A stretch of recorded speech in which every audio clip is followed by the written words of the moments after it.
TG5 news. ముందుగా headlines చూద్దాం. కేంద్ర ప్రభుత్వం అనేక వాగ్దానాలు చేసినా బీసీ రిజర్వేషన్ పై మాత్రం ముందడుగు వేయడం లేదని కవిత విమర్శ. బీసీ రిజర్వేషన్ బిల్లు దేశ భవిష్యత్తుకు కీలకమైందని, దానికోసం పోరాడాలని ఆమె పిలుపు.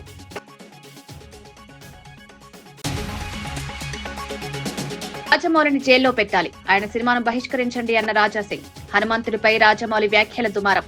దేవుడిపై నమ్మకం లేకపోతే వారి పేరుతో సినిమాలు ఎందుకు తీస్తున్నారన్న రాజాసింగ్.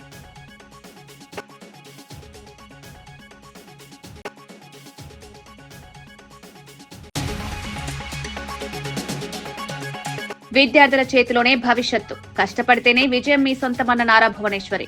విజన్ తో ముందుకు వెళ్తే అద్భుతాలు సృష్టించవచ్చన్న నారా భువనేశ్వరి. రెండవ రోజు కుప్పం నియోజకవర్గం పర్యటనలో నారా భువనేశ్వరి కస్తూర్బా పాఠశాలలో విద్యార్థులతో కలిసి భోజనం చేసిన భువనేశ్వరి. బీఆర్ఎస్ మాజీ ఎమ్మెల్యే బాల్క సుమన్ రేవంత్ రెడ్డి వైఖరిపై తీవ్ర వ్యాఖ్యలు. రాష్ట్ర ప్రభుత్వ వైఫల్యాలను దాచేందుకు డైవర్షన్ పాలిటిక్స్ కు రేవంత్ తెరడేపారని వెల్లడి. కేటీఆర్ పై పెట్టే ఆరోపణలు ప్రజల్లో నిలవవని, భవిష్యత్తులో నిజం గెలుస్తుందన్న బాల్క సుమన్.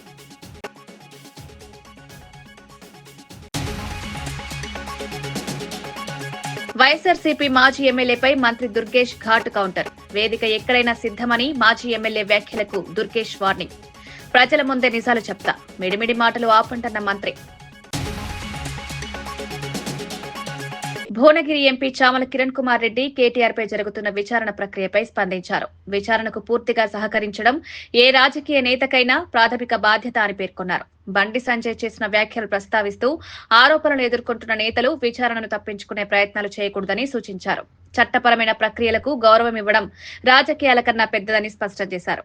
ఇక గవర్నర్ పై ఒత్తిడి వస్తోందన్న విమర్శలపై కూడా స్పందించిన ఆయన రాజ్యాంగ పదవులపై అనవసరమైన ఆరోపణలు చేయడం ప్రజాస్వామ్య వ్యవస్థను బలహీనపరుస్తుందని పేర్కొన్నారు. విచారణలపై ప్రభావం చూపే విధంగా రాజకీయ వాదనలు చేయడం తగదన్నారు. సంస్థల గౌరవాన్ని కాపాడడం అన్ని పార్టీలు పాటించాల్సిన బాధ్యత అన్నారు. విధి ప్రకారం విచారణ కొనసాగనివ్వాలని, ప్రజల్లో అనుమానాలు రాకుండా పారదర్శకతను పాటించాలని సూచించారు. వాటికి తప్పని భావించింది ప్రభుత్వం కాబట్టి కేసు పెట్టింది. చట్టబద్ధంగా న్యాయబద్ధంగా ఈరోజు చర్యలు తీసుకోవడానికి సిద్ధపడుతున్న క్రమంలో గవర్నర్ గారు ఇచ్చిన ఈ అనుమతి అనేది ప్రభుత్వాన్ని సపోర్ట్ చేసినట్టుగా, ప్రభుత్వం తీసుకుంటున్న చర్యలు న్యాయబద్ధమైనట్టుగా మనకు అర్థమవుతున్న పరిస్థితి. కాబట్టి ఇప్పటికైనా విచారణకు సహకరించి ఏ విధంగా ఎందుకు అలాంటి తప్పు చేయాల్సి వచ్చిందో విచారణ సంస్థల ముందు, ఏసీబీ ముందు కానీ కోర్టుల ముందు కానీ చెప్తే మంచిది. అన్ని రకాల ఇప్పుడు అవకాశాలు తీసుకున్నాం. ఈ కేసు ఫాల్స్ కేసు కాబట్టి కొట్టేయండి అని, లేకపోతే దురుద్దేశంతో చేస్తున్నారని కొట్టేయమనండి, అసలు అరెస్ట్ చేయకూడదని చెప్పేసి కోర్టుకు పోయినా సరే కోర్టు మీకున్న అవకాశాలు ఇచ్చింది. ఇప్పుడు ప్రభుత్వం ముందున్న ఏకైక లక్ష్యం ప్రజాధనాన్ని కాపాడడం ఇలా. కాబట్టి ప్రజల సొమ్ముకు కాపలాదారుగా ప్రభుత్వం ఉండాల్సిన బాధ్యత ఉంది. ఆ విషయంలో బీఆర్ఎస్ ప్రభుత్వం తప్పు చేసింది. ఆ రోజు మంత్రిగా ఉన్న కేటీఆర్ చేసిన తప్పు అది కాదు అని నిరూపించుకుంటే వాళ్ళకి ఏ సమస్య ఉంది. కానీ తప్పు చేసి మా మీద ఎలక్షన్ల ముందు ఇట్లా చేస్తుంది, ఎలక్షన్ల తర్వాత ఎట్లా చేస్తుంది అంటే, ఎలక్షన్లు ఎప్పుడు ఉంటాయి? దీని తర్వాత లోకల్ బాడీ ఎలక్షన్స్ ఉంటాయి, ఆ తర్వాత మున్సిపల్ ఎలక్షన్స్ ఉంటాయి, ఇంకా భవిష్యత్తులో ఏమైనా ఎలక్షన్స్ వచ్చినా రావచ్చు. కాబట్టి ఇది బేస్ చేసుకొని అసలేని వాదనతో తప్పించుకోవడం అనేది బీఆర్ఎస్ వల్ల కాదు. బీఆర్ఎస్ ఎంపీ కె సురేష్ రెడ్డి కేటీఆర్ పై జరుగుతున్న రాజకీయ వ్యాఖ్యలపై తీవ్రమైన స్పందన వ్యక్తం చేశారు. రాజకీయ కక్షతో కేటీఆర్ ఇమేజ్ ను దెబ్బతీయాలనే ప్రయత్నాలు జరుగుతున్నాయని ఆరోపించారు. ప్రాంతీయ పార్టీల బలాన్ని తగ్గించడానికి జాతీయ పార్టీలైన కాంగ్రెస్, బీజేపీ కలిసి పనిచేస్తున్నాయనే కుట్రను బయటపెట్టారు. తెలంగాణలో ప్రజలు ఎన్నుకున్న నేతలపై దాడులు చేయడం ప్రజాస్వామ్యానికి ప్రమాదకరమని పేర్కొన్నారు. ప్రాంతీయ పార్టీల ఎదుగుదలను అడ్డుకోవడానికి కొన్ని శక్తులు ప్రయత్నిస్తున్నాయని, ఇందుకు కేటీఆర్ ను లక్ష్యంగా చేసుకున్నారని అన్నారు. ప్రజలు అన్ని విషయాల్ని గమనిస్తున్నారని, ఇటువంటి కుట్రలు రాష్ట్ర గౌరవాన్ని తగ్గించలేవని స్పష్టం చేశారు. తప్పుదారి పట్టించే ప్రకటనలు చేసి ప్రజలను అనుమానాల్లోకి నెట్టే ప్రయత్నాలు విఫలమవుతాయని తెలిపారు. రాజకీయ పోరు ప్రజల అభివృద్ధి చుట్టూనే ఉండాలని, వ్యక్తిగత విమర్శలు, కుట్రలు ప్రజాస్వామ్యానికి అనర్హమని పేర్కొన్నారు. దాంట్లో భాగంగా ఈ రేసింగ్ అనేది ఒకటని భావించి, అది ఏదో ఆషామాషిగా వచ్చిన రేస్ కాదు అది.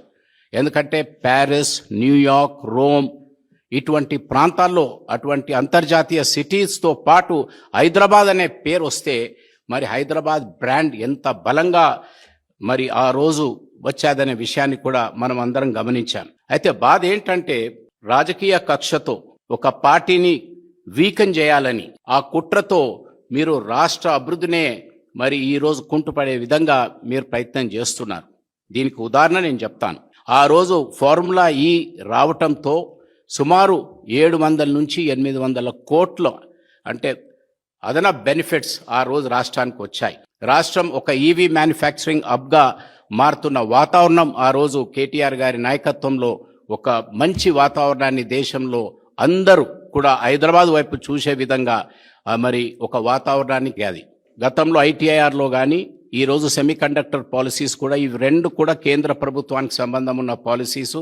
ఈ రెండు పాలసీస్లో మరి తెలంగాణకు ఒక్క నయా పైసా రాని పరిస్థితి ఏర్పడ్డాదంటే మరి నేను మొదలే చెప్పినట్టు ఏ విధంగానైతే ఇక్కడ చిత్తూరు జిల్లా కుప్పంలో సీఎం చంద్రబాబు సతీమణి ఎన్టీఆర్ ట్రస్ట్ నారా భువనేశ్వరి రెండో రోజు పర్యటించారు. ఉదయం డీకేపల్లి చెరువులో జలహారతి కార్యక్రమంలో పాల్గొని ప్రాంతీయులతో మాట్లాడారు. గుత్తార్లపల్లె వద్ద మహిళలు భారీగా హాజరై భువనేశ్వరికి ఘన స్వాగతం పలికారు. స్థానికులు తమ సమస్యలను వివరించగా ఆమె ఓర్పుగా విని స్పందించారు. తదుపరి కార్యక్రమంగా కుప్పం పురపాలక పరిధిలోని కేజీబీవీ పాఠశాలను సందర్శించారు. అక్కడ విద్యార్థినులతో మాట్లాడి వారి విద్య, వసతి, భోజన సదుపాయాలపై వివరాలు తెలుసుకున్నారు.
భారీగా పెరుగుతున్న కేటీఆర్ ప్రజాదరణను తట్టుకోలేక కాంగ్రెస్, బీజేపీలు కలిసి రాజకీయ కుట్రలకు పాల్పడుతున్నాయని మాజీ ఎమ్మెల్యే బీరం హర్షవర్ధన్ రెడ్డి ఆరోపించారు.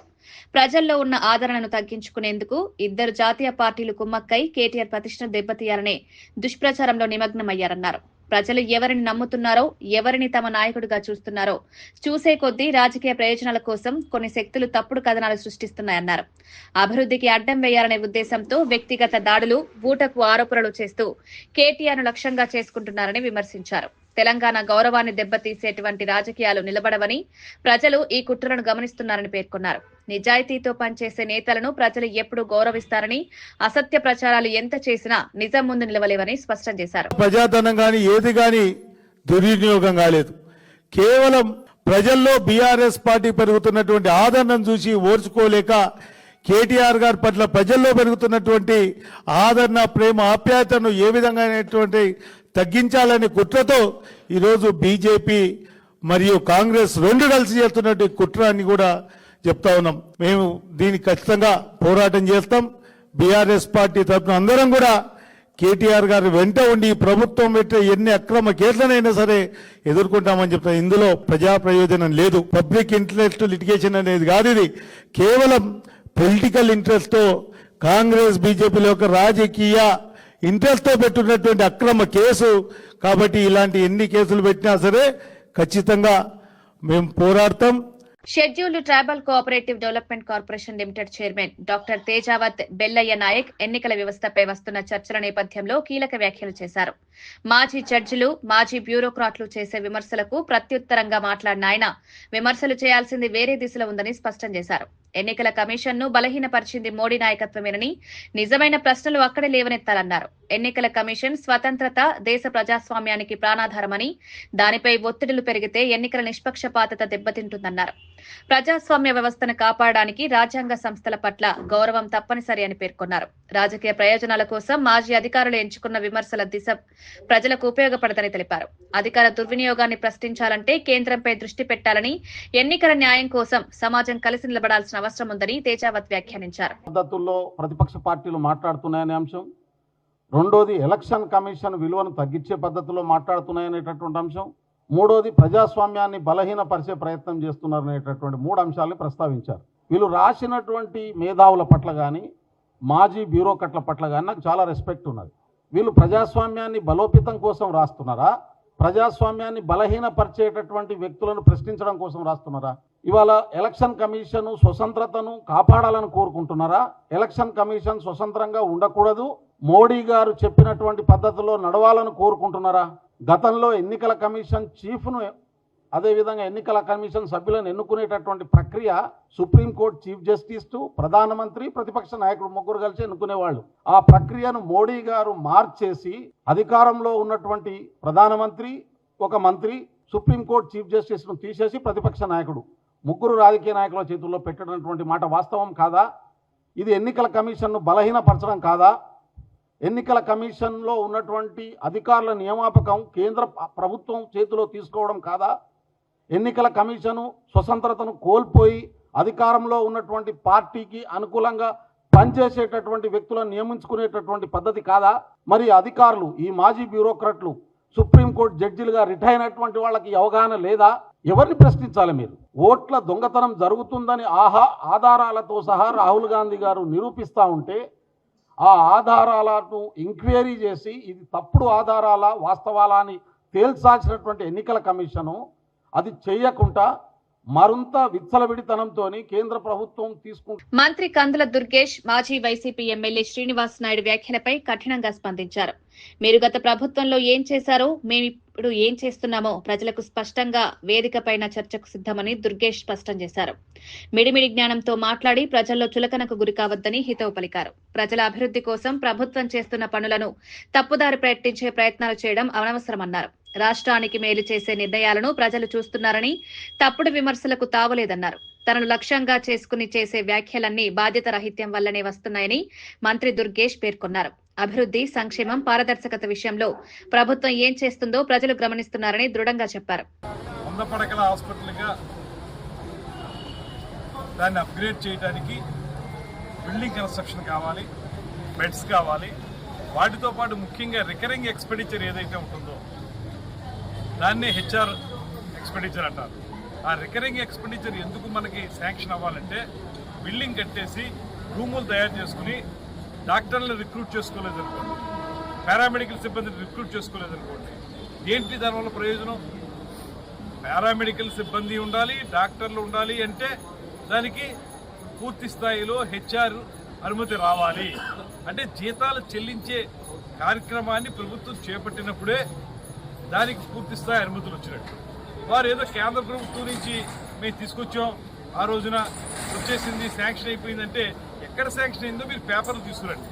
ఈ విషయం మీద మీకేమన్నా అనుమానాలు ఉంటే, లేకపోతే ప్రజలకు ఉన్నటువంటి అనుమానాలు తీర్చడానికి ఏ వేదిక మీద అయినా సరే నేను నిలబడి మాట్లాడడానికి సిద్ధం. మీరు వస్తారా? మీరు వచ్చి నాతో ఉమ్మడి వేదిక మీద పాల్గొంచుకోండి. మనం కలిసి మాట్లాడదాం.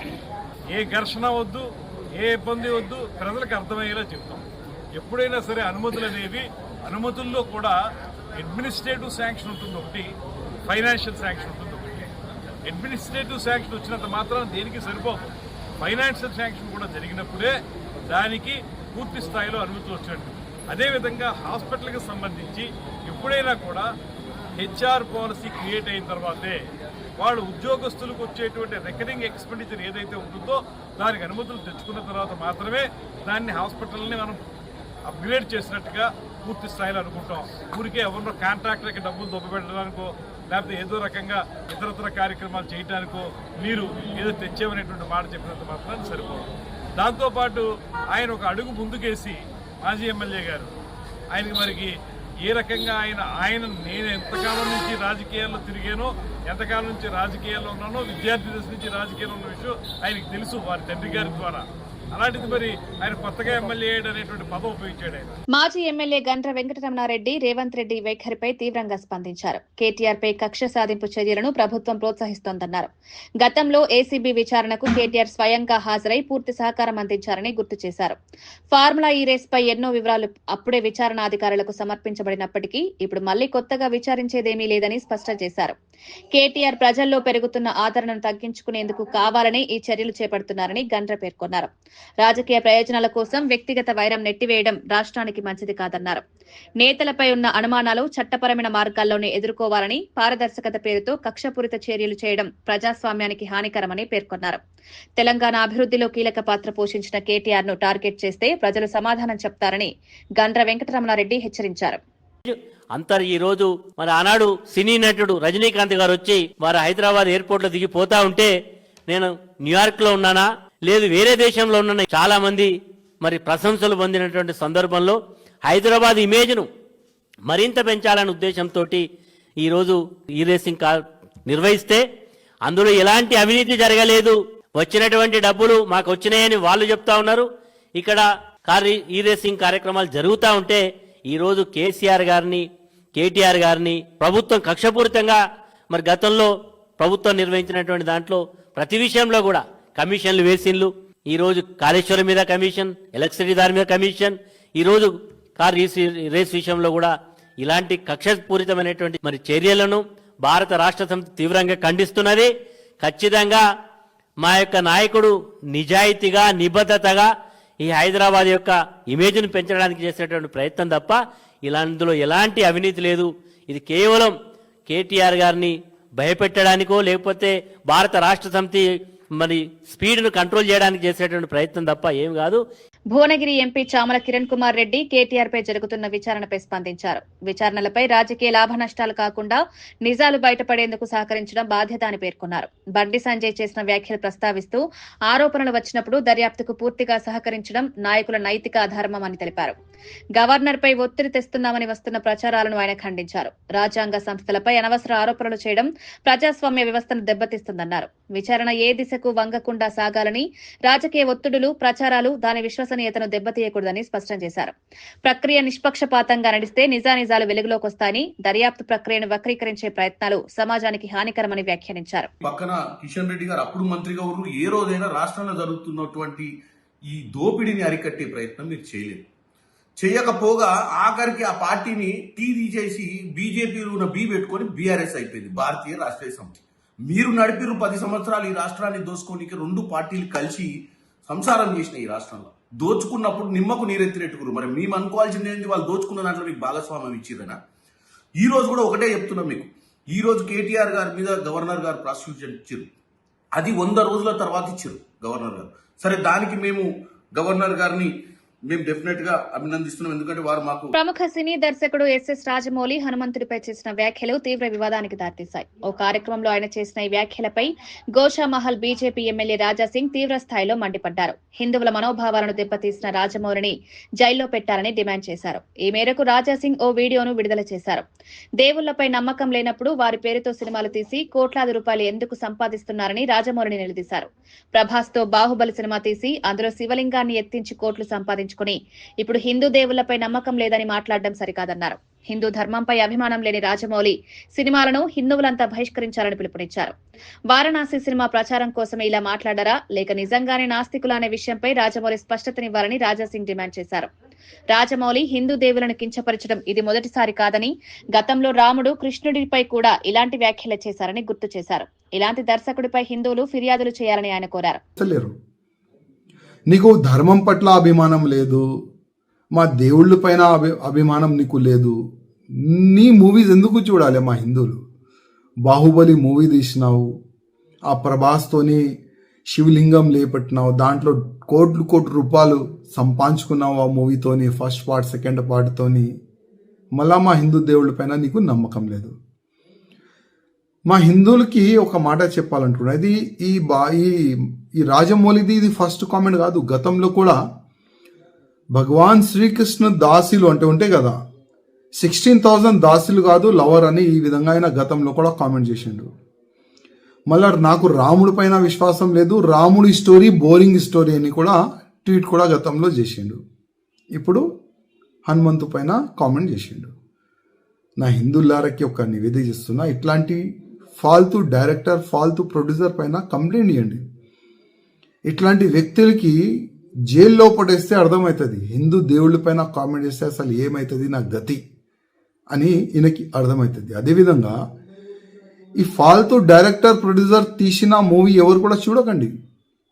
మనం చూస్తాం కోట్ల రూపాయలు, 100 కోట్ల రూపాయలు, 1000 కోట్ల రూపాయలు ఈయనకి సంపాదిస్తాం. అందుకోసం ఈ నాస్తికుడు మన ధర్మం పైన ఏ నోరుకొస్తే అది కామెంట్ చేస్తుండ్రు. అందుకోసం మన హిందువులకి కొద్దిగా అర్థం కావాలి. బీఆర్ఎస్ మాజీ ఎమ్మెల్యే బాల్క సుమన్ రేవంత్ రెడ్డి వైఖరిపై తీవ్ర వ్యాఖ్యలు చేశారు. అన్ని వర్గాల ప్రజల సమస్యలపై కేటీఆర్ పోరాటం చేస్తున్నందుకే ఆయనను టార్గెట్ చేస్తున్నారని ఆరోపించారు. రాష్ట్ర ప్రభుత్వ వైఫల్యాలను దాచేందుకు డైవర్షన్ పాలిటిక్స్ కు రేవంత్ తెరలేపాడన్నారు. ఒకప్పుడు 50 లక్షల నోట్ల కట్టలతో రేవంత్ దొరికిపోయిన విషయం అందరికీ తెలిసిందని, అప్పట్లో చంద్రబాబుతో కలిసి బీఆర్ఎస్ ప్రభుత్వాన్ని పడగొట్టేందుకు కుట్ర పన్నారని గుర్తు చేశారు. ఇప్పుడు కూడా అదే రాజకీయ స్వార్థంతో కేటీఆర్ నిరికించే ప్రయత్నాలు జరుగుతున్నాయని పేర్కొన్నారు. నేను జైలుకు వెళ్లాను కాబట్టి కేటీఆర్ ను కూడా జైలుకు పంపాలని రేవంత్ భావిస్తున్నాడని బాల్క సుమన్ తీవ్రంగా స్పందించారు. వ్యక్తిగత వైరం, రాజకీయ ప్రతీకారంతో ప్రభుత్వ వ్యవస్థలను దుర్వినియోగం చేయడం తెలంగాణ ప్రజలు సహించరన్నారు.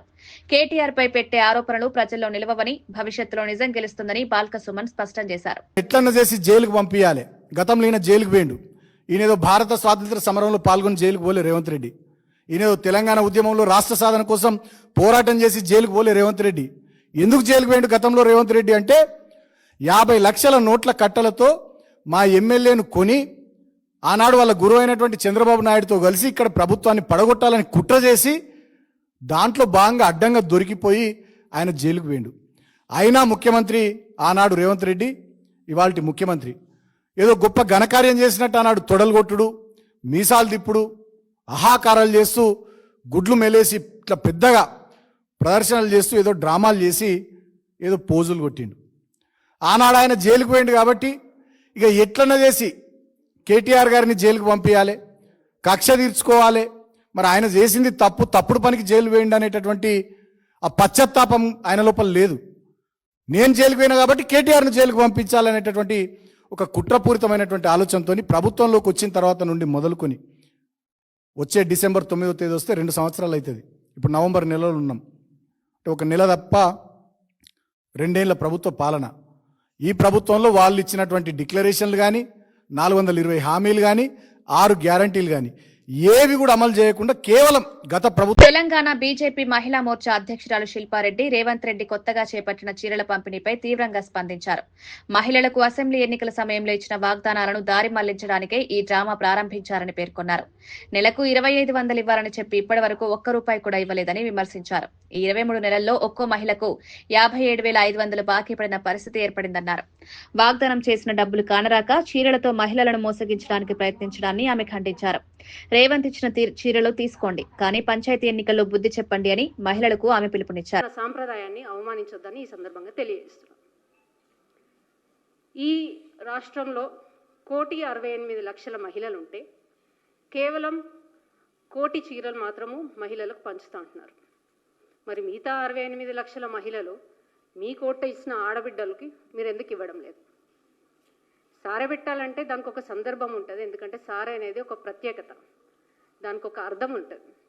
ఇప్పుడు ఏ పండుగలు ఉన్నాయని మీరు ప్రభుత్వంలోకి వచ్చిన తర్వాత 2 దసరా పండుగలు అయిపోయినాయి, 2 దీపావళి పండుగలు అయిపోయినాయి, 2 ఉగాది పండుగలు అయిపోయినాయి. ఏ పండుగ సందర్భంగా ఇప్పుడు మీరు వాళ్ళకి చీరలు పెడుతున్నారు? ఇప్పుడు సడన్గా వారికి మీద ప్రేమగా కురిపించి ఇప్పుడు సడన్గా చీరలు పెట్టడానిలో అర్థం ఏంటి? ఈ చీరలు కూడా విడతల వారీగా పెడుతున్నారు. మొదటి విడత 9వ తారీఖు వరకు ఈ చీరల పంపిణీ కార్యక్రమం. 2వ విడత మార్చిలో. మొదటి విడతలో 65 లక్షల చీరలు గ్రామీణ ప్రాంత మహిళలకు పంచుతారంట. 2వ విడతలో 35 లక్షల చీరలు అర్బన్ ప్రాంత మహిళలకు పంచుతారంట. ఎందుకని?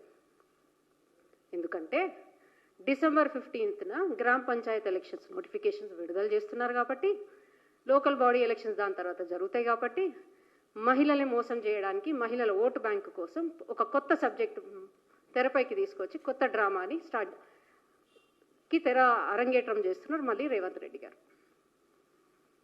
ఇదంతా ఎందుకు అంటే, కొత్తగా రేవంత్ రెడ్డి గారు నేర్చుకున్నది ఏంటంటే, ఈ పాస్ట్ ఎలక్షన్స్ చూసినప్పుడు ఏదైతే పక్క రాష్ట్రాలలో మధ్యప్రదేశే కానీ, మహారాష్ట్ర, నిన్న మొన్న చూసుకున్న బీహార్ ఎలక్షన్స్లోనే అయితే కానీ, ఏదైతే మధ్యప్రదేశ్లో లఖ్పతి దీదీ, మోదీ గారి లఖ్పతి దీదీ స్కీమ్ ఎట్లయితే మహిళలకి దా స్కీమ్ వల్ల బెనిఫిట్ అయ్యి లబ్ధిదారులై మహిళ ఓటు బ్యాంక్ ఎలాగైతే పెరిగిందో అది చూసి, తర్వాత మహారాష్ట్ర ఎన్నికలు చూసి నిన్నగాక మొన్న బీహార్ ఎలక్షన్స్లో సెంట్రల్ గవర్నమెంట్ స్కీమ్స్ ఏవైతే మహిళలకు వచ్చి వాళ్ళు లబ్ధి పొందిరో దాంతో 8% ఓటు బ్యాంకు మహిళల్ని పెరిగింది.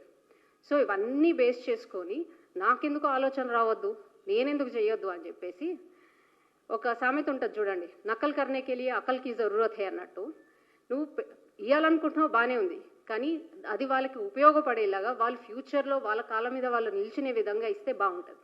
ఈ చీరలు ఇచ్చి ఎవరిని మోసం చేద్దామని అంటే మహిళలు చీరలు ఇచ్చి వాళ్ళని మీరు ఇంతకుముందుకు టీఆర్ఎస్ నాయకురాలు కవిత బీసీ రిజర్వేషన్ బిల్లుపై కీలక వ్యాఖ్యలు చేశారు. బీసీ సమాజం మొత్తం ఒకే వేదికపై ఐక్యంగా నిలబడితేనే బిల్లు సాధ్యమవుతుందని ఆమె స్పష్టం చేశారు.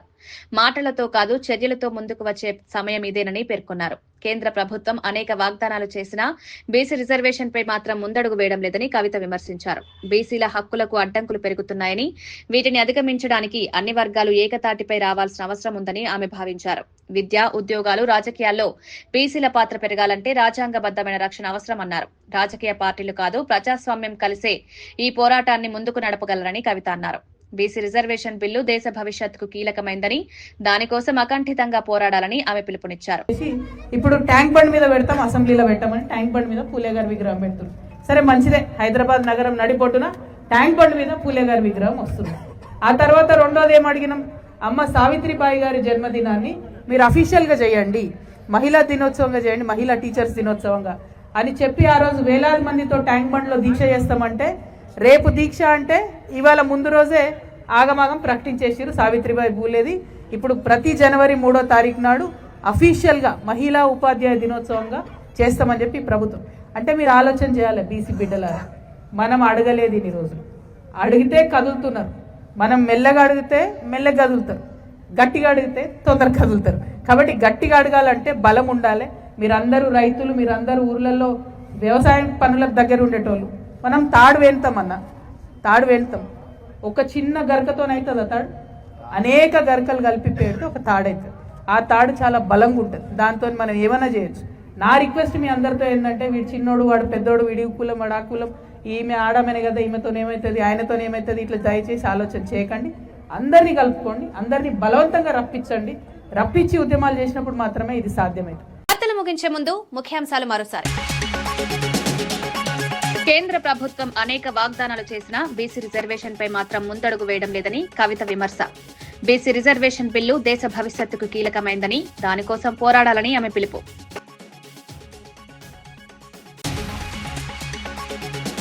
రాజమౌళిని జైల్లో పెట్టాలి, ఆయన సినిమాను బహిష్కరించండి అన్న రాజాసింగ్. హనుమంతుడిపై రాజమౌళి వ్యాఖ్యల దుమారం. దేవుడిపై నమ్మకం లేకపోతే వారి పేరుతో సినిమాలు ఎందుకు తీస్తున్నారన్న రాజాసింగ్.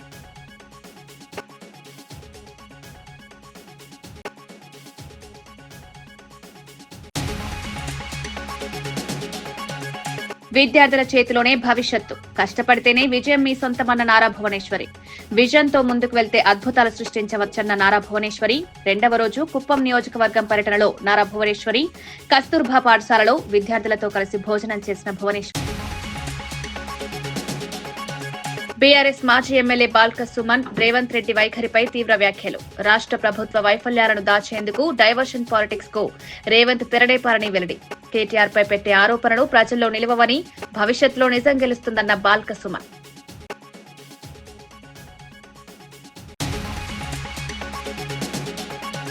వైఎస్ఆర్సీపీ మాజీ ఎమ్మెల్యేపై మంత్రి దుర్గేష్ ఘాటు కౌంటర్. వేదిక ఎక్కడైనా సిద్ధమని మాజీ ఎమ్మెల్యే వ్యాఖ్యలకు దుర్గేష్ వార్నింగ్. ప్రజల ముందే నిజాలు చెప్తా, మిడిమిడి మాటలు ఆపంటన్న మంత్రి. ఇవి ఈనాటి వార్తా విశేషాలు. మరో బులెటిన్లో మళ్ళీ కలుద్దాం. నమస్కారం.